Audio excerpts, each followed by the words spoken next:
It's the Kink Consultant Podcast, where we're turning up the heat on all things kink and dating, relationships, and pop culture. So close the door, plug in your headphones, and let's get down to it.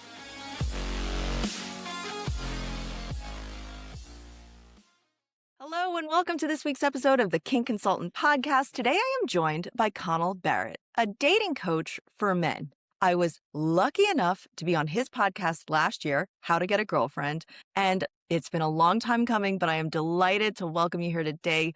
Connell, thank you for joining us. Amanda, thank you so much for having me back on. I'm really psyched to be here. You know, I'm excited that you're here, but there is another tie-on between our podcasts that some of my listeners might know. Connell was warmly introduced to me by my old personal trainer, Zach, who also did an episode on here talking about the difficulties of dating and discovering his daddy dom side. So he gave like a very explicit interview, and then he said, you need to meet my friend Connell. And I'm so glad we did connect. Can you describe a little bit about how you work and like what your approach to being a dating coach is? I keep it pretty simple. I tell men, be authentic. You're at your most attractive self when you're channeling your true, real you. And I call that radical authenticity. No lying, telling the truth, leaning into who you are, strengths and weaknesses. That's what makes us all really compelling and attractive to our ideal type. A lot of men water themselves down. They try to be what does this woman need to hear? Who do I need to be to attract her? Fuck that. You don't want to be a watered down wine spritzer. You want to be a shot of Jameson. Not everybody wants Jameson, but if she likes JMO, she'll catch a buzz off you. So I teach men to really be authentic. And in terms of flirting, I say flirting is not complicated. Flirting is simple. Just say, hey, I like you. Or if it's going really well, hey, I lick you. Whatever you're into, tell the truth. Yeah, I love it. Okay. The first thing that came up when you said that for me, though, was what if there are parts of myself I don't like? How do I grapple with that, showing my true self? But then there's also like, I don't go to the gym as often as I want to. That would be something I think about. Like everyone puts on their dating profile, prefers fit or like goes to the gym. And I'm like, I want to go more. I'm aspirationally a gym goer. How do you navigate things like that? If you can't fix it, feature it. So if you have flaws, lead with them, or at least don't hide them. Mention on your dating profile, I haven't been to the gym in 4 months. If that's the truth. I hate how accurate. You just nailed the actual time I think it's been. Yeah. Or be even more honest than that. That's probably overcorrecting. You could say something like, I go to the gym twice a week so I can eat that tub of Ben and Jerry's on Saturday night, which is true of me. I had 3 bags of veggie chips late last night, Amanda, and I had all this guilt. I'm not afraid to say that to a woman if I'm flirting with her, if I'm texting with her or talking to her, because that's real. It's just humans being humans. So vulnerability, being imperfect, grappling with that, everybody's imperfect. So you may as well lead with it, or at least don't hide it. Yeah, I love that because it always comes out. No one keeps the charade going for longer than maybe 4 days. I used to be really afraid to tell women how old I am. I'm 54 now, about to turn 55. And when I first started working on my dating life, almost 20 years ago, I'm in my mid to late 30s, and I'm approaching and talking to women sometimes in their early 20s. And I used to fib about my age or try to hide it.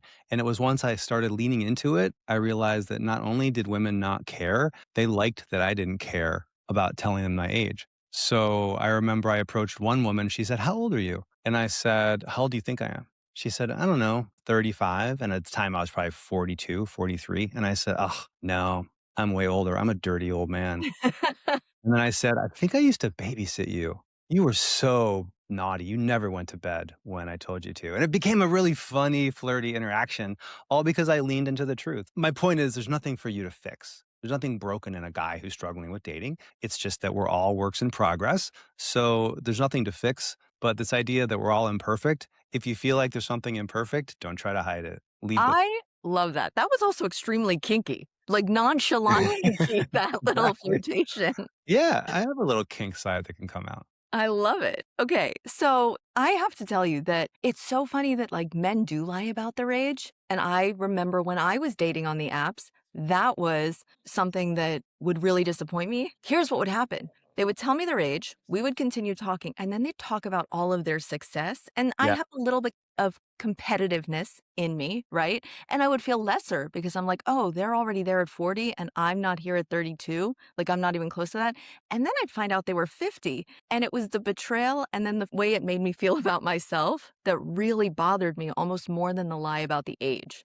So I always think like it's a bigger lie than just your age, you know? Like Yeah. the honesty there. But I also want to own up to something. You mentioned that when you started dating. When I started dating on the apps, I thought I was cherry picking or, like it was all on me to just find something and pick it. So I was saying, this is what I'm looking for. And that's all I talked about. I didn't talk about what I did either. And it took Mm, me a long time to realize like, I can't just say I'm looking for, the joke, like what looking for a man in finance, 6'4", blue eyes, like trust fund. You couldn't just put out what you were looking for. You need to put who you are to your earlier point. exactly. Because there's a lot of guys trying to come off on his profile successful. Here's my job. Here's my status. Why don't you be the guy who is not trying to do that? Instead of saying, I've got the, you know what the three sixes are, right? 6 foot, Yep. six figures. Yep. I'm gonna go dirty. A 6-inch cock? Exactly. Oh, is that what it is? If you're going to mention that, then have fun with it. My big thing is let's flirt and have fun. Flirting, sex, kink, this should all be playful. In a word, it's about play. Let's play. And I like to play. Instead of saying on your profile, oh, I'm three sixes. Or if a woman were to ask you that, a woman once said, hey, are you 666? I said, actually, I'm 729. Do you want to guess which is which? I don't even know what that means, but it's just a fun way to break the pattern of what people are used to. Bottom line is the world is filled with successful people of different levels. It's not a man's success that gets a woman to say, swipe right, I want to date with him. It's how she thinks she's going to feel with him on the date, how she's going to feel, and what he can bring to her table as a potential partner or sexual partner or romantic partner, or however they want to dance with each other. Guys try too hard to impress. I'd rather impress her by not trying to impress her. Do you think there is a certain woman that is impressed by that try hard guy? Like their bio will say something like Ivy League grad, finance, successful. They basically put up the resume as their personality as opposed to injecting themselves in it. I think that's try hard because I read that and I'm like, where is their value in themselves? Only in their accomplishments? That's the first thing I see. And I'm like, that's a hot mess of emotion. And even in my dating, mid 20s, I think I used to look at that and think, oh, wow, that's someone I want to be around. And now the older I got, the more I felt it was try hard because I Yeah, was I like, agree. there's not more. What you described as try hard. If you're trying hard to impress somebody with your resume, you might get a match on LinkedIn, but you're not getting a good match on Tinder or Field or Bumble or what have you. You might even get the date because look, okay, if you went to Harvard, if you have an impressive life, that can be impressive. That's not impressive. But what turns a woman off is this guy's trying hard to impress me. And that makes you say, well, what is he missing? Why is he trying so hard? One of my clients I had in the late teens, we went out approaching one night at a place called EPLP in California. It's in the Hollywood Hills. It's a really cool nightclub with a cool rooftop view. I'll call him Jake. He's a Okay. Beverly Hills plastic surgeon. And I do this thing where I take guys out. I call it the wingman weekend. I go out and help them approach women. I watch them. I listen. I help them talk to women and approach. Jake walks up to two women. And for his pickup line, he walked over to them and handed him his gold and black business card and said, hi, I'm a plastic surgeon. Hands them the card, a Beverly Hills plastic surgeon. And they looked at each other like, what's going on here? And one of the women covered her nose. She thought he was looking for business. Oh my God, now I see how I would think the same thing. And then they realized, oh, wait a minute. He's not marketing to us. This is his approaching line. And they politely chatted for 30 seconds. And then they said the polite version of not interested, which is, it was nice meeting you. And they walked away. They're Yeah. kind of laughing at him. I used to do similar things, minus the business card. Trying to impress a woman lowers your value, your status in her eyes, because who needs to do that but a guy who doesn't believe in himself? Try hard will make you seem lower in attractiveness to a given woman. So I took him aside and said, let's do something different. Why don't you organically, naturally talk about what you love about your job? What do you love about being a plastic surgeon? He said, oh, I love that I can repair a young child's face who was hurt in a fire. I love that I can repair somebody's self-esteem. And I'm like, dude, use that. but not as your approach line when you're actually getting to know somebody. And he Yeah. later met a woman that night and they were both opening up to each other about what they love about what they do. So if you are a guy with a high status, cool, successful job, awesome, great. That'll come out in the wash of a date, but don't try to impress her with it. Share what you love about your job. How does your job allow you to give back to people? How does it make you feel? How does it let you elevate other people? That's really attractive to women.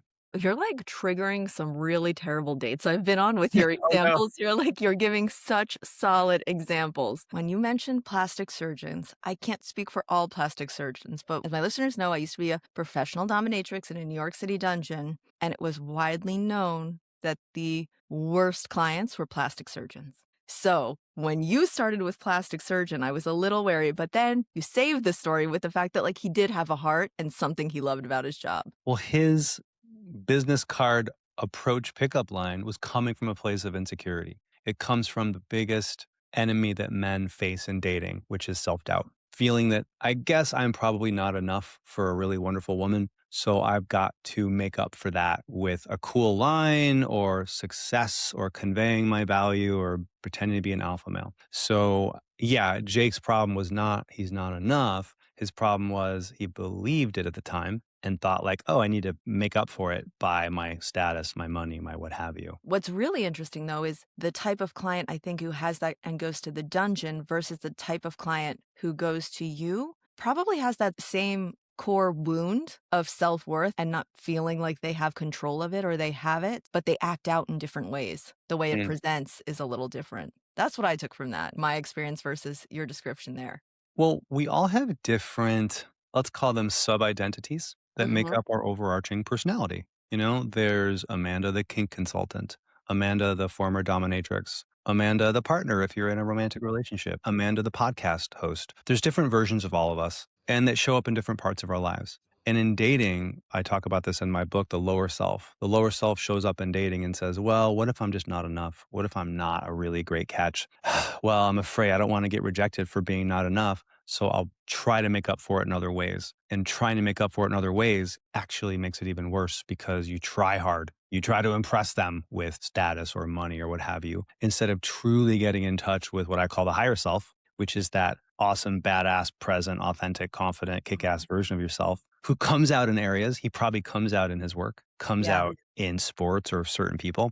And we want to try to bring that side of you out in dating because that's the guy who women are like, wow, this guy is playful and present and awesome and big hearted, but also confident. That's the guy. That's the guy. Oh, you kind of, like, must have to dig in then and pull that out of people sometimes. Oh, yeah. Can you tell me a little bit about, like, the arc of your client's journey? Like, Mhm. what does that look like from when they first contact you to when you send them off into the world and let them, I guess, graduate from your coaching? It's a hero's journey. I'm a nerdy improv and musical theater guy. It's the hero's journey. The hero wants something wonderful. I want love. I want a girlfriend. I want to feel good about myself. We all want something. That protagonist wants something, but he feels like, oh, I'm too nerdy. I don't know how to talk to women. I'm not tall enough. I'm not whatever, not ripped enough, not charismatic enough. Some version of I'm missing something, but I'm a nice guy. I'm a sweet guy. The journey is why am I so confident and feeling so good in certain areas of my life? But with women and dating, I just feel clueless and women don't like me. And so we start with that understanding of what's causing the problem, which is this voice of self doubt that says, if you approach her and she rejects you, you're not good enough, or you're a creep, you're a weirdo. Or if you try something sexy, if you try to be a little bit kinky, that's shame. Shame tells them, oh, that's shameful. Society doesn't like that. So we kind of rewire that with a higher self mindset. And first understanding, hey, no matter what happens, I'm a regular guy, 8, 9, 10. I'm a great, amazing regular guy catch. There's so many women out there who would like my type. And once a guy starts to feel that, then women start to feel it because so much of attraction is she feels what you feel. So I get their confidence up and I get their ability to flirt up. My favorite thing in the world to teach is flirting and how to talk to women and how to approach. That's the really fun stuff where you learn how the art of flirting, but from a real, genuine place. That's where you feel like you have a superpower. So it's confidence first and then how to talk to women in that authentic flirting way. I say flirt like you mean it, tell the truth. And then a woman who likes your type is going to go crazy for you. Oh my gosh. I love that you're basically now in my mind, you're Connell Barrett, the flirting expert, because I have even seen some screenshots of scripts almost that you have produced that are kind of like flirting. Can we talk Mm. about what to do? Say if you end up ghosted, how can you flirt your way back into an active DM with them? Let me do a dramatic reading. Okay, please do. I'm going to open my field. By the way, I have a girlfriend. I'm in a happy, exclusive relationship, but I'm on the apps because I have a weird job. I'm a dating coach. So this is Yeah. all above board. But I matched with a woman on Field, and this is for content. It's for my clients. So my girlfriend Jess knows about this. So I'm not doing anything sketchy. But anyway, I matched with a woman on Field. And if you're like a lot of guys, whoever might be listening to this thinking, well, I don't want to double or triple text. If a woman goes quiet, I'm just going to give up. I don't want to bother her. Double or triple texting is needy and creepy. That's not true if you do it the right way. So I matched with a woman named Stacy. We're just bantering back and forth. And she went a little bit quiet. I sent a message. I sent a follow-up message saying, hey, did you want to meet up this Thursday or Saturday? Basically, I'm asking her out. Again, I'm not literally going on a date with her. This is just for content. But anyway, she went quiet. Most guys would give up after 2 or 3 unreturned messages. Yesterday, I said, so I call this the Hey Chat GPT Okay. text. This is the third text you send when the first 2, she goes quiet. Hey, Chat GPT, this stylish field woman, Stacy, has gone quiet. Should I text her again or should I join a monastery? With a little thinking emoji. And so I put it in quotes. So I'm sending this to her, making her think as a joke that I meant to send this to Chat GPT. So It's disarming. This it's is disarming, this approach. Yeah. she wrote back, I'm happy you followed up, exclamation point. I would love to get some authentic FaceTime with you. I'm available Friday. Do you think you have a space to pencil me in? Sorry, clearly my strengths are not on the apps or texting right now, but that was very funny, LOL. So that was my third message. Let me ask you, Amanda, was that needy and try hard? No. Why? It was so clever. I think that when I said disarming, I put myself in Stacy's shoes. And what normally happens is I am so addicted to my phone, I open messages and read them all the time, even Right. when I don't have time to respond. So sometimes Mm, it's just unlucky that the 2 times I've read a previous message, it doesn't stop me in my tracks. I file it away in, I'll answer that soon, even if there's interest. And right, then something like that, sometimes you need humor to break the ice or right. the wall that someone has up that they can't text back immediately. So Exactly. that's what I was Well, thinking as you said it. However, I also think it is a fine line between creepy persistence and charming persistence. And I think having a joke like that is really good because oftentimes the third text message is something slightly more aggressive. That's been my experience, sadly. right. The third text is like, well, if you didn't want to meet, just say it. Oh, Wasn't the yeah. case. You nailed it. Yeah. So there's 2 extremes, right? Aristotle talked about the golden mean. We want to find that golden mean in the middle. One extreme is giving up after 1 or 2 messages. That's not going to work because a woman will say, oh, I guess he wasn't interested, or she'll literally forget about you. So you can't give up. The other extreme is 3, 4, 5 messages. Hey, are you there? Did you get my message? Why did you match with me if you're not going to write back? And I've seen some really angry stuff from one guy in particular. To quote him, this is a woman who showed me these text messages, Okay. 6 or 7 messages. She's a neurosurgeon. She was literally in surgery all day and didn't see her phone. She gets a bunch of messages from a guy, and it was like 3 or 4 messages. Hey, are you there? Are we meeting up tonight or not? No response. And the last one was, you fucking bitch. Why do women fucking do this? It was really angry. And I empathize with where the anger comes from. I don't agree with it, but I understand the place it's coming from. But anything angry, negative, needy is not going to work, nor will something like, hey, just circling back, like it's a business conversation. Hey, just circling, but you don't want to do that. The sweet spot is I call it the 3 times rule. I'll send 3 fun, good messages to a woman before I assume she's not interested. If she doesn't respond to my Chat GPT, disarming, funny one, okay, fine. Maybe she's not that into it. Maybe she's got another guy she's into. Then I'll move on. Yeah. But most guys give up after 1 or 2, or they go to the extreme and get angry. And neither of those things work. We want to find that sweet spot in the middle. I love this advice, but I can't deny rejection sensitivity is a thing, right? Where Yeah. the feeling of rejection can be so overwhelming that trying a couple of times feels like exposing yourself to a point of no return. Maybe that's just a woman thing. I don't know. But do you ever deal with men who really have a resistance to trying a second time because the Sure. rejection brings that anger? Do you have any advice for that? Don't think of it as rejection. A woman who doesn't know you can't reject you. Ooh, If my girlfriend called me over to her apartment tonight and said, Connell, it's over. I'm leaving you. Your penis is too small. I don't like your, the way you make eggs.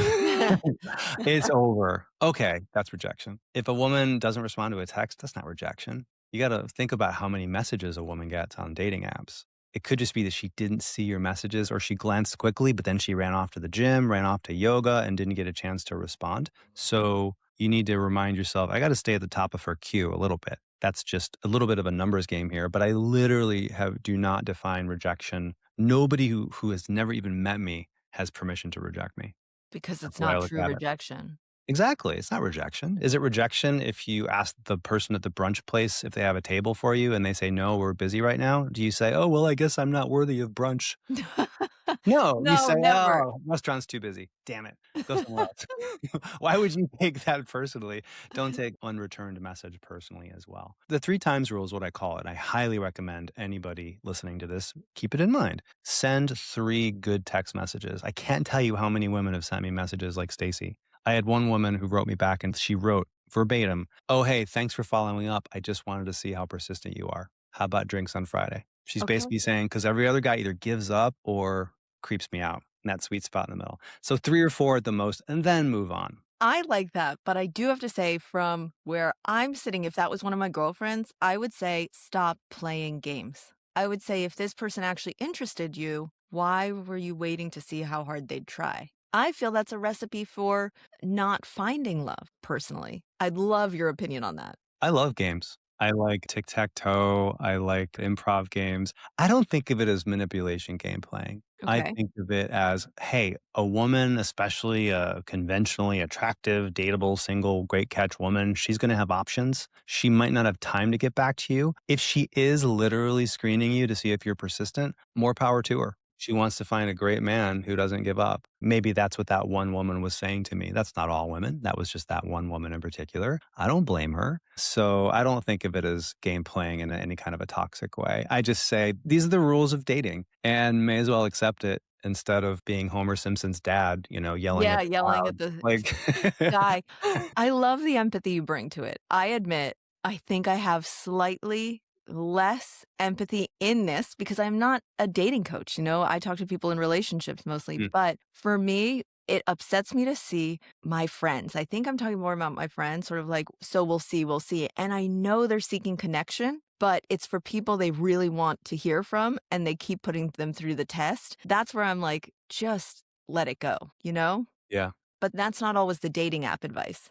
right. These are Well, my friends not really just on the dating apps. they might be getting advice, some bad advice. Wait XYZ hours or days, make him wonder, all that stuff. That's out there. And I don't agree with a lot of that, but I don't judge anybody for it. We're all just, in Plato's cave trying to figure out what the shadows on the wall mean, trying to figure out this whole dating and love thing. I don't blame anybody for trying different things. I tried everything in the book. From toxic, sketchy, not toxic, but like pickup moves to the opposite to everything under the sun within reason, everything that I felt was moral. And I tried it all. So I'm not going to judge anybody for playing a little game now and then. It's dating. I mean, it's probably why I had so much fun dating, especially when I lived in New York City. That was just a good time all over. Okay, you are like creating so many little explosions in my head because first, I have two things. I'm like prepping you for a two-part question. Number one, I want to know you did it all. That helped you become the expert. And like, I want to know more about how you became a dating coach and that journey. But I have to ask, this is a burning question for me right now. Do you ever get the people who were students of pickup artistry, who did the negging and approaching people in public? Do you ever have to rehab them to be daters, or is it sort of slight tweaking? Yeah, I get that at time occasionally. I get guys who took a pickup boot camp and has all these planned lines or thinks he needs planned lines to make a woman interested or attracted. And sometimes I see it in real life still to this day. A lot of the stuff is really dated, but people still use it. My girlfriend and I were at a bar last year, and I was with clients doing this wingman weekend approaching thing I do where I take guys out. And I left my girlfriend alone for 5 minutes, always a dangerous proposition at a bar. And when I was gone, she said this random guy came up to her and said, "Hey, I'm a pirate and I'm looking for my pirate treasure." X something about the pirate map. Can you help me find my pirate treasure? And it was clearly something he had read on Reddit or was told to say. And she sort of said, very funny, I'm with my boyfriend. Here's his card. You might want to talk to him. Oh my And gosh. it was, I guess you call it a planned pickup line. And I have no problem with a planned pickup line. It doesn't really matter. We are who we are. The true self is always coming out. A woman's going to see through anything you say. But yeah, every so often I get a guy who says, "Hey, Connell, how do I get her back to my seduction location?"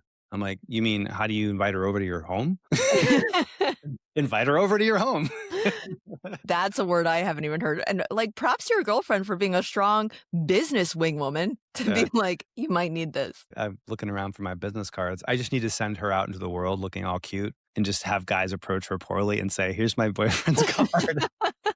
We've half joked about doing that. I think it's actually a good idea. I think that that's an example of the perfect like move where it did work and is not a bad idea, especially, do you know, back in the day, I was living in New York like 2012 to 2023, late teens, like 2018, 2019. I know on Saturdays or Sundays in Washington Square Park, I used to get hit on with these terrible pickup lines, and I knew that they had the ring going on there. So you need to find out where they all hang out if they're Yeah. still active and send I your girlfriend there. That could have been me. I might have met you once. I've done approaching things back when I was a student. So before I became a dating coach, I was a student struggling with this stuff and hiring pickup dudes. And I did that in Washington Square Park.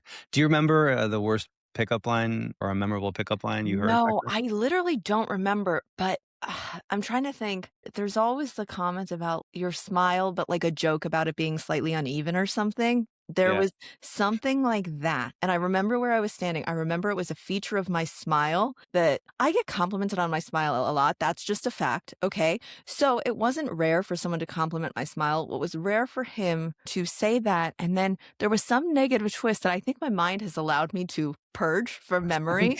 But Okay. it was something about, it was definitely a smile compliment sort of thing, and then, like, he definitely negged, but also about the smile. That's the only thing I remember. Yeah, that was, I don't remember using negs per se. I remember them. I remember being taught them. It always just felt a little bit icky to me. But what I remember thinking was when I would approach a woman, the more genuine I was, the more I let go of planned things or things that were tactical. And I just genuinely expressed something real and without any need for it to work. That's paradoxically when it started to really work. I remember I approached a woman in Miami. Here's the best and worst of both worlds. This was back before I became a coach, but I was in a good place. My coach at the time said, "Walk up to a woman and say this: 'Excuse me, I just saw you. I'm in a good mood and I had to share it with somebody.'" And I thought, I like that. That was Uh, beautiful. That's like warm. So I walked up to a woman in Miami and I said exactly that on Lincoln Avenue, Lincoln Road. And she looked at me like I was Ryan Gosling. She was like, "Oh my God, thank you. You just made my day." She's pretty. She was interested. And then for the next 2 minutes, I proceeded to do the worst pickup artist tactical. Yeah, you kind of have a cute smile, but is it cute enough? And blah, blah, blah. And all of a sudden, this persona, this pickup persona that I had been wearing off and on yeah. came out. And you could watch the attraction and interest in her eyes just fade over the next 90 seconds like a battery draining. And she went from looking at me like Ryan Gosling to looking at me like I was Jeffrey Epstein. He was like, "Well, it was nice meeting you." And she like slunk away. And I'm like, "What happened?" And I were like, "Oh, all that gamey shit, all that pickup stuff, not necessary. All you need to do is say something genuine, warm, impactful, good intentions. That can make a woman feel amazing. And then here's a crazy idea: be you." That's Hard lesson to learn.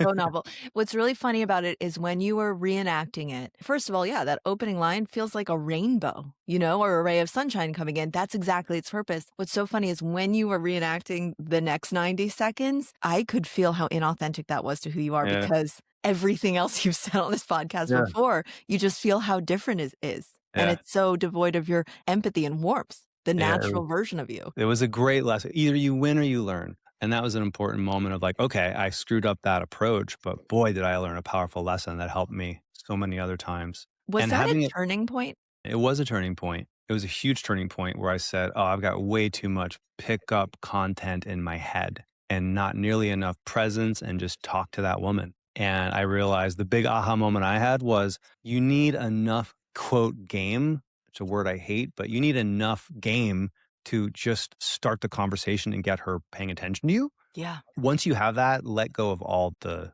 moves. Just be present and genuine and listen. And had I just done that, she probably would have been thrilled to give me her number and maybe go on a romantic Miami date. Instead, I got a painful lesson in what not to do. But it was great because I still tell my clients that story. I love it. I love that Yeah. you have that story to tell. Also, as I'm piecing different stories together, it's almost like you're an international lover. You have stories in New York, Miami, LA. Are women different in different cities? Hmm. Essentially, no. Culturally, sure, certainly there's differences. The language barrier creates an issue, but that's more communication based. People are basically people. I was in Norway years ago before I became a coach, but I'd gotten pretty experienced with approaching. I was there with my then coach at the time, this guy named Alex. And I approached a couple, two or three women sitting on a blanket in a beautiful park in Norway. And I remember the park because the statuary was X rated. Oh. It was like Mapplethorpe had done it. It was like penises and sex positions. And I remember approaching the women there, and one of them said, "It's not that usual for men to come talk to us here," but they liked it. So there are maybe some cultural surface level things that women are a little bit more taken aback in some countries or cultures, or maybe based on how they were raised. But at the end of the dating day, she's a woman, you're a man, and they're two people either hitting it off or not. So I haven't seen radical differences from country to country. No. Okay, that's really interesting to know. In my experience dating, I've dated in LA, Vegas, and New York. And Ireland. New York men, I have found, are more sex focused. They're expecting sex Mm. earlier on than anywhere west of New York City. You could go to New Jersey and not meet men as sex focused or goal oriented around sex as Manhattan. And that was my experience in dating, which is why I was like, I wonder if women have something similar. I think you're right about that. I was never sex focused. Not to say I didn't like sex, but other than the pickup artist dudes who coached me for a while and they were all about like, getting to sex, that was a helpful thing to have in mind because if you aren't moving toward that, maybe Uh-huh. you never get there. But I do have a former client who gave me a very similar story to you, a male client who said, "Oh, yeah, women are really in New York City, a lot of them are on their guard about trying to get to sex too fast." And it was just something he mentioned to me. So that's probably because they're meeting a lot of guys who want to jump into bed as quickly as possible. Yeah. And the way I coach that now, I think the sweet spot is to allow your sexual expression to come out authentically in the right measure. Read the room. You get super sexy and hot and amazing on a first date, or it could be more of a slow burn, but never, ever, ever push or pressure for that. Let it go organically. So it's kind of like you can have a sexy, really sexy, fun, kinky first date, but maybe don't have sex right away. Maybe get her excited and you excited about it. I don't know about you, Amanda. I always like Christmas Eve. Christmas Eve, actually 100% true. Fridays, because the anticipation of the weekend and a tease, like a Yeah. long, slow burn, Yeah. including no sex on the first date, but that Yeah. sexual tension building. One of the first dates I had after the pandemic ended, it was literally like the second or third one I had. That's why it was so memorable. I remember having a bit of an epiphany, not epiphany, but thinking, okay, this is really good. I'm going to share this with my guys. It was a first date with a woman I met on a dating app. And for whatever reason, I just didn't feel like sex that night. Whatever. My apartment was trashed. Who knows? It was messy, whatever. Yeah. But we were really into each other. And I just remember the date ended. We were outside in this park at FIT. And I just remember it was a real sexy, fun date. It was like I had pressed her up against the wall and she was like into it. It was really hot. And I remember she said, "I'm so glad you're like this." And I remember thinking, what does that mean? And she later basically said, "I just loved how sexual we both were feeling that night, but that you didn't like try to do anything. You let it just sort of linger. And we didn't have sex that night. I didn't even invite her over." And she said, "I just love the combination of sexuality coming out while being present with me, but also not pushing it towards sex." That was an amazing combination that she really loved for what that's worth. I love that. Did you guys ever get a second date? We did. We dated for Oh, a okay. short while. Yeah, Oh, short okay. while. And it was not meant to be long term. As a dating coach, I'm always thinking, what outcome does this lead to? Was she going to friend zone me because I didn't push towards sex. If anything, it seemed to get her more excited and feeling like, yeah, this is going somewhere, but the anticipation felt good. I totally see that. And for me, I think especially dating in New York City, anything beyond a first date is a win. You know, my friends always used to joke, you have a lead if there's someone who you're going to have a second date with, Yeah. because there are so many first dates that don't go anywhere. So Yeah. I always think it's a really nice story, even to just have a second date. One of my favorite ways to get a second date, assuming you want that, this is again counterintuitive, but set up the second date on the first date. Talk about the second date on the first date. An old coach of mine, not a dating coach, he's actually a coach of high achieving athletes. Like he coached John McEnroe, he Oh, coached Luke Donald, he used to be the number one golfer in the world. The term he used with me was assumptive thinking. You just put something out there and just assume that's the truth. And so on a first date, a really confident, cool move would be something like, assuming it's going reasonably well, let's yeah. assume it is. You say, oh, Amanda, I know what we should do for our second date. You love karaoke. I love karaoke. What are we going to sing for our duet next week? We should hit up this karaoke bar. What are you thinking? A little, I, Don't Go Breaking My Heart, or, you talk about the second date with her. yeah. And of course it's going to happen. Why wouldn't it? We're into each other. Assuming she's into it and into you is a strong, confident thing to do, as opposed to like texting. So, do you want to see me again? It's like, yeah, just talk about the second date on the first date. Okay, you're touching on the biggest thing ever. We haven't actually gotten to it during the chat yet. Confidence. Women, and I'm not talking dominant, submissive, right? I'm talking women out there dating. I see it time and time again. They're looking for a leader. And again, I'm Yeah. not talking about dominant or submissive. They're looking for a man who they can rely on to create a plan and follow it through. Mhm. Are you teaching men this? The ability to do that, in my mind, is a panty dropper in itself. Like, a woman being able to rely on a man to plan a date. Do you talk about that with clients? The hottest thing a guy can do happens before the date starts. It's What like is it? planning a good date, taking care of the details, just finding out when she's free, but then everything else, I got it. Hey, so here's what we're going to do. Okay, great. You're free on Thursday, you said? Awesome. How about tapas at XYZ tapas restaurant, 8 p.m.? You're going to love it. The dessert there is fantastic. And then just set and agreeing on what it's going to be and setting everything up and just letting her not have to worry about that. And women really like a man with a plan, I found. And it just sets a really nice, strong theme of, hey, dating is a dance. I'm the man, you're the woman within reason. I think Yeah. there are certain gender roles that are just kind of natural. I'm going to lead, you're going to follow. We're in this together. It's even, but men lead, women like to follow, men like to lead. And if that feels good to you, here's me leading. And I found that to be something that a vast majority of women really like. Even really alpha females who are doctors and lawyers and badass masculine women in certain aspects of their life typically love to just let that go and let him be the man for the first date.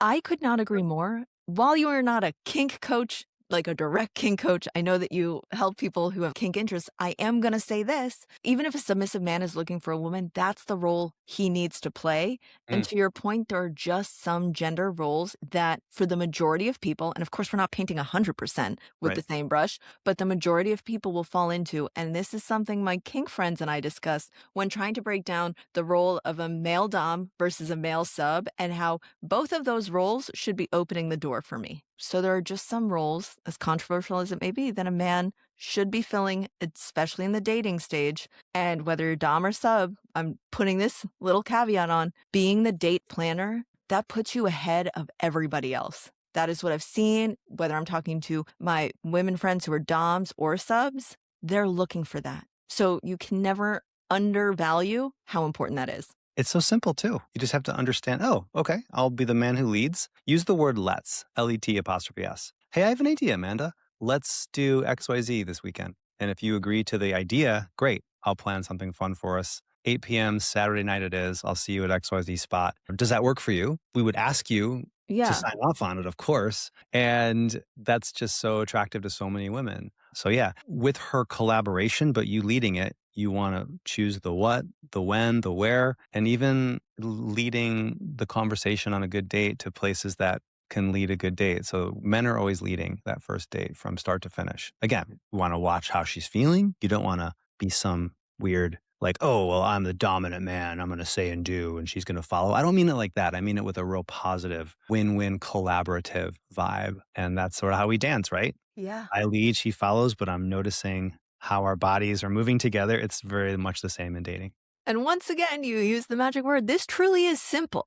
Like, let's not Absolutely. overcomplicate It it. is. Yeah. It's a simple thing. It's not this end game thing of like, oh my gosh, this is the end of the world if I even get this wrong. Be confident, try something, suggest it. And again, it's not exactly rejection. Maybe you don't know that she has extreme allergy to shellfish. And you find out because you recommend Crave Fish Bar. I don't know, Yeah. and she gives you that heads up. So you started 20 years ago, you said. That's when your journey Yeah. began. That's when I said, I gotta figure out this whole dating thing. I want to know, like, how did you go from student to teacher? Like, at what point were you like, you know what? I could be helping men. I got almost addicted is a strong word, but I got really into having coaches help me. Hmm. Tony Robbins has a good line, rejection breeds obsession. I felt very rejected by women over the years. So I got obsessed with getting good with women. And once I found a couple of good coaches who helped me in some important ways, especially with approaching and how to talk to women, I said, oh, I'm really getting into this. So I started working with lots of different coaches in this area, 10 or 12 different dating coaches across the board in different ways. And I just became addicted to learning and growing Hmm. and also enjoying having some wonderful women in my life, obviously, was great. Addicted to that too. Not addicted, but enjoying it. I Yeah. never became any kind of addict in that way. And at some point, I just realized, oh, wow, I think I know a lot about this stuff, like a lot. And I became a coach in part because I looked at all the different men who were teaching this. It still is to this day. But even this is back in the early teens. It was very pickup artisty, very tactical. And with a few male exceptions, I did not like what I was seeing. And I thought, you know what? Somebody really needs to teach this with some heart and warmth and just kind of normalness. And then I lost my journalism job. I'm so Yeah. sorry to I hear, got but I got laid off and I was like, well, I guess I'm going to either go back to stay in journalism or become a dating coach. And so in a way I was pushed off the cliff, but in a good way. So that's how it happened. I love it. The male loneliness epidemic. Do you think it's true? And have you seen a change in the men coming to you now versus maybe your peers in the learning to date pool in 2005? Absolutely. I've seen the data. I've read some of the articles about loneliness. And anecdotally, so many of the men who get on the phone with me or somebody from my team saying, hey, talk to me about how this coaching works, most of them are dealing on some level with loneliness. They've either never dated at all or they feel lonely because they've never had the kind of partner who really got them. Maybe they settled for a Yeah. relationship that was just okay or not what they wanted. So, absolutely. A big reason why men come to me is they say, look, I'll be honest, I'm pushing 40 or pushing 30 or pushing 50, and I don't want to be alone when I hit that birthday that ends in a zero. They don't want to be by themselves. So I've definitely seen it anecdotally. It does align with the data that we've seen out there with the surveys and what the media reports on. Do you think they're any less skilled at making connection because of, I don't know, society, post pandemic life, being addicted to screens, which Yeah. I'm guilty of too, by the way?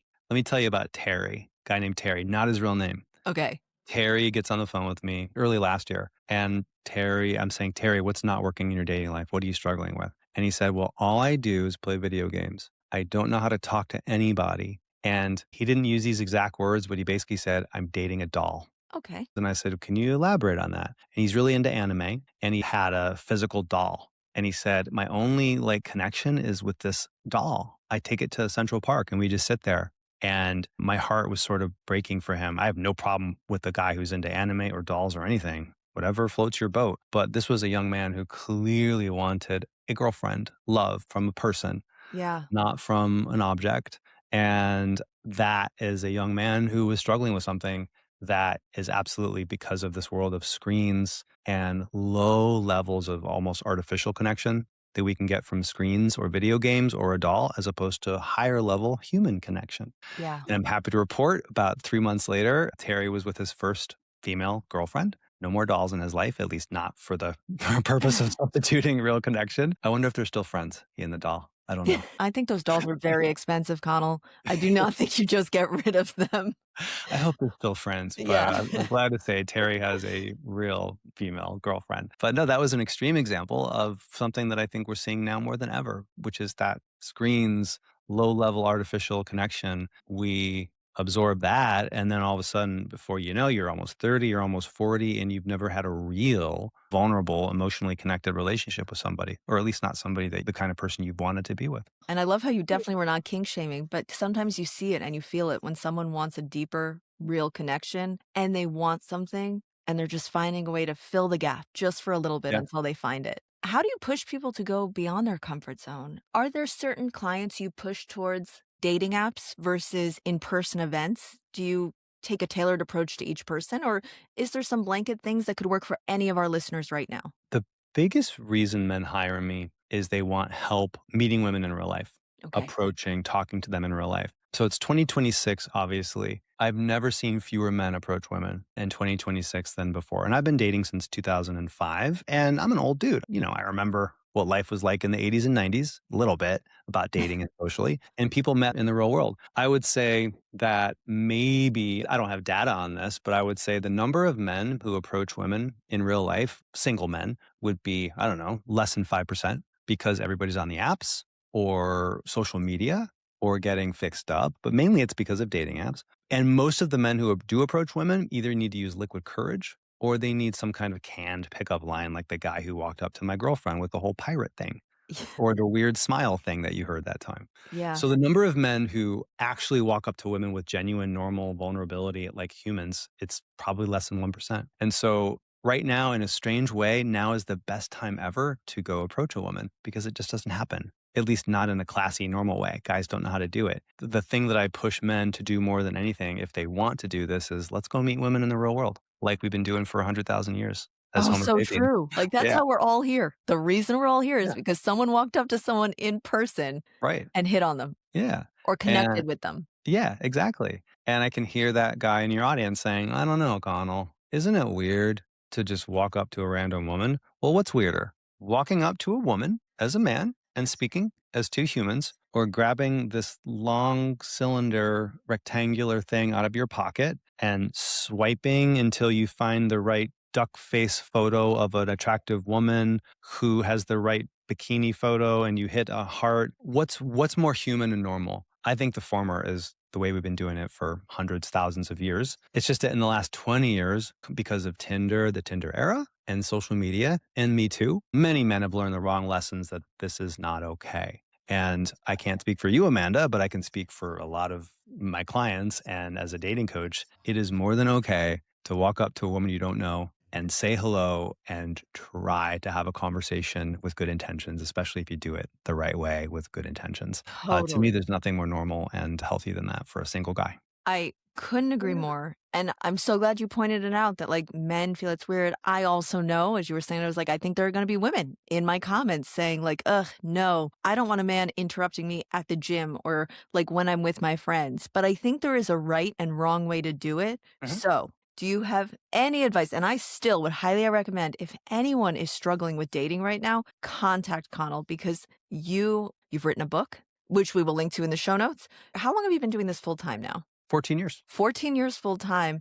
Can you assure me, are you helping men talk to women in the wild? I think it works better now than it did 14 years ago because of post Me Too, Yeah. post Instagram and TikTok explosion. Fewer men do it now than ever. And women haven't changed. The way men look at women has changed. And so many of my clients, even the ones who approach and don't get a number, so many guys are saying, oh my God, Connell, this woman said you made my day. Thank you. I have a boyfriend, but oh my God, thank you for coming up to me. Men just don't do it anymore. And they certainly don't do it the way I teach it, which is be present, be vulnerable, be authentic, and let chemistry happen naturally and do it as a gentleman. It's hard to get rejected by a woman doing it the way I teach, which I'll share with your audience right now what I teach. But if you do get rejected, it doesn't count. It's not rejection. It's just how she felt in that moment. But yeah, it does work. It's my favorite thing to teach in the world. And so here's how you approach. Keep it really simple. Here's a rejection proof way to do it. I call this my what to say framework, what to say method. What I wouldn't do is walk up to a woman and say, hey, you're really sexy. You're gorgeous. You look amazing. Your top looks hot. If you make it about her looks or her body, a lot of women will feel objectified. Not really what I would recommend. Here's a great way to do it. You can meet a woman anywhere doing this. Look at that woman wherever you are. You're at the gym, you're at a coffee shop, and give yourself one of three options. Option number one, give her a G-rated compliment. Her cool tattoo, something not about her body, something G-rated. Tattoo, her style, her confident way she's standing, whatever it might be. Option number two is ask her a question that makes sense. You're standing at the coffee shop tomorrow at Starbucks, and the woman next to you is intriguing to you. You might say, I need your advice. Should I get a hot coffee or an iced coffee? I never know what to do when it's like 60 degrees. And all of a sudden, you're putting your coffee decisions in her hand. That's a nice thing to do. Yeah, no, I'm into this. Yeah. And option number three is you make an observation. You notice something a little bit different about her or something happening, and you call out that unusual thing. It's a little trick I learned in improv. You notice something unusual in a scene or a setting, or in this case, an approach, and you call out that unusual thing. I was at the gym once, and the woman next to me in this class, she had her water bottle, but her water bottle was shaped like a flask. Yeah. And it was clear, so I could see it was water. And I said, "Oh, what do you got today? Is it vodka or gin?" Yeah, So I yeah. call out the unusual thing. So go with a G-rated compliment, Yep. appropriate question or observation that you observe. And it's hard to get rejected doing this. If she rejects you, if she says, "How dare you ask me about my coffee here at Starbucks?" She's the weirdo, not you. She's going through something. We do not She's know what's having happened in yeah, her day, but it wasn't you. and Like, that's not your problem. yeah. But it's hard to reject that. And worst case scenario, you're going to get, "Oh, hey, thank you. I appreciate the compliment." And then she goes back to her day. Fine. She's not going to say, "Get away, creepo." Best case scenario, she'll say, "Oh my God, yeah. What am I typing on my laptop? Oh, I'm writing a screenplay." And all of a sudden, you're talking about writing together and having a really nice coffee shop conversation, which is how I met my then future girlfriend, Serena. This is years ago. But I just noticed, I said, "Oh, that woman next to me, she's got a writing book." It was called Bang the Keys. It was a creative writing book. And I noticed that. I made an observation. I used that as my icebreaker. I said, "Hey, is that a writing book? What are you writing today?" And she explained she was taking this writing course. We were on our first date a couple nights later. A lot of men get stuck in their head. What's the right thing to say? There's no such thing. The right thing to say is your first option that comes up. Do I give her a G-rated compliment about something not about her body, tattoo style something? Do I ask her a question, or do I make an observation? And it's hard to go wrong if you choose whichever the first one is that comes up. And thank you for going through all of that. I'm gonna Sorry, that was long-winded. go. No, not at all. It wasn't long-winded enough because now I need to pick one more insight from you if you are willing. I wanna understand, is that flirting or is there a secondary level after you ask the question or make the observation that goes into something you'd consider flirting? Those icebreakers, it could be flirting. It depends on what you go with. A compliment about a woman's style or tattoo or hair, that's probably flirting. Yes, I would call that flirting because you're making a clear observation about her overall presentation. So that's flirting, but it's like entry level flirting. It's G rated. Yeah. That's what flirting is. Flirting is light. The definition of flirting is playing at love. That's what Oxford defines it as, playing at love. If you make a playful observation, I was at a coffee shop once and this woman put like 5 sugars in her coffee. Okay. And I said, "I haven't seen you at any of the meetings." She said, "What?" I said, "The Sugar Anonymous meetings." So I'm bantering with her. Banter is a Yeah. form of flirting. It's not me saying, "You're beautiful. Let's go on a date." I might say that 5 minutes later, but yeah, that would be flirting. Wait, I need to interject here. I need to explain this and just break it down. The reason that is flirting is because you were not making a joke about how much sugar she was putting in. You were creating a collective moment of, I also love sugar. So it's not a Mm, shaming thing to put 5 sugars in, because I mention this because mm, I know there are a lot of men. Yeah, and I'm going to call this out. There are a lot of men who think, oh, let me go teach a woman something or nag her about how that's unhealthy or something, and that can be turned into a shaming thing. right. Whereas you made it, I just want to make it clear, you made it a funny, cute thing. And if I were pouring half a cup of sugar into my coffee, I would react positively to that example. Whereas if someone said, don't you think that's a little too much sugar or something negative like Right. that, Yeah. I felt the need to explain why that worked and why something like You this wouldn't re work. really smart. Now you're getting somewhere really nuanced and smart. "Oh, that's a lot of sugar." That's not flirting. Like, Yeah. "Oh, do you take a little bit of coffee with your sugar?" Now we're getting into a bantery vibe.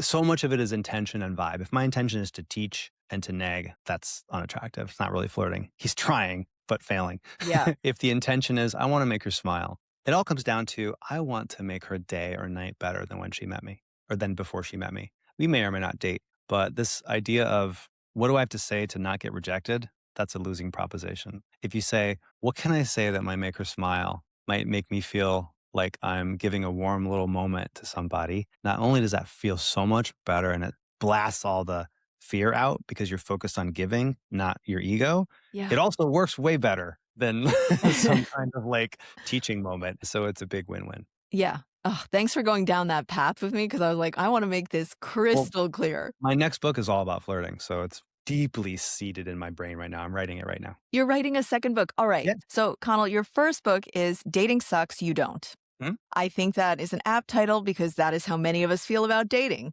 What is the second book going to be about? It's about flirting. It's about how to flirt in a way that suits your own style and personality. It's also about how the way we flirt actually transmits our very traits that make somebody want to choose us. Because if you think about it, flirting is not just frosting on a cake, which is an analogy I used to use.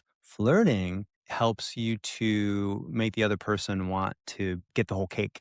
The flirting is the good part on top, but then they discover, oh, when you're bantering with somebody the right way, flirty banter is my favorite thing to teach. You're not just giving them flirty banter, you're conveying your very intelligence. People are attracted to intelligence. Or if you make a clear romantic statement, if I'm on a date and I say, by the way, like on my first date with my girlfriend, Jess, I said, you know what's really sexy about you? You're so witty and funny. I'm trying to keep up with you. I'm usually the funny one here. And she Mic later drop compliment. Sorry to interrupt, but mic drop compliment. To be called witty is one of the highest compliments I think many people, well, at least me, can receive. And she later shared that really hit her in a good way because she's a very pretty blonde. She's used to hearing, great smile, you're beautiful, you're pretty. She wasn't used to hearing, you're so intelligent and funny. And she is as funny as me, if not funnier. She's the funniest person I know. And so I said that to her. It's all part of being authentic, right? But when you convey a clear, direct compliment at the right time, in the right way,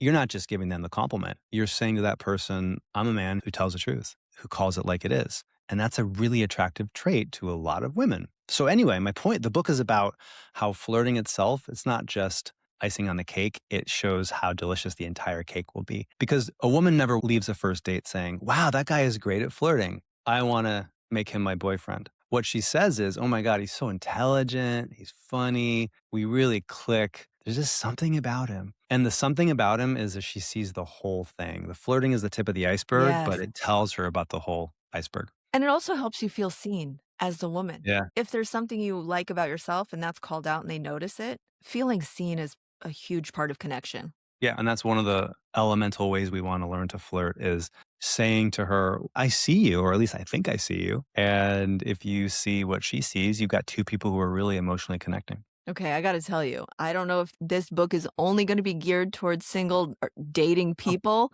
oh, Married couples need this too. oh yeah, But you can't stop flirting. flirting has to live on. And like, I still have people say, like, I don't know how to flirt, you know, with their wife. And there Okay. were other circumstances that got them together. So many things in common. It just made sense. But sometimes you get used to it. So you always need to be flirting. The flirting should never stop. Yeah. I like it. Always be flirting. ABF. There's your new slogan. Yeah, I love it. ABF. And I don't know if you realize this, Connell, but we have just now naturally, assumptively planned our next two podcasts. Oh my gosh. You're a podcast slash flirting Jedi. Yeah, like, I well, love it. learned from the best. So you'll be coming back so that we can talk about how to escalate into those sexy, kinky conversations and desire while dating.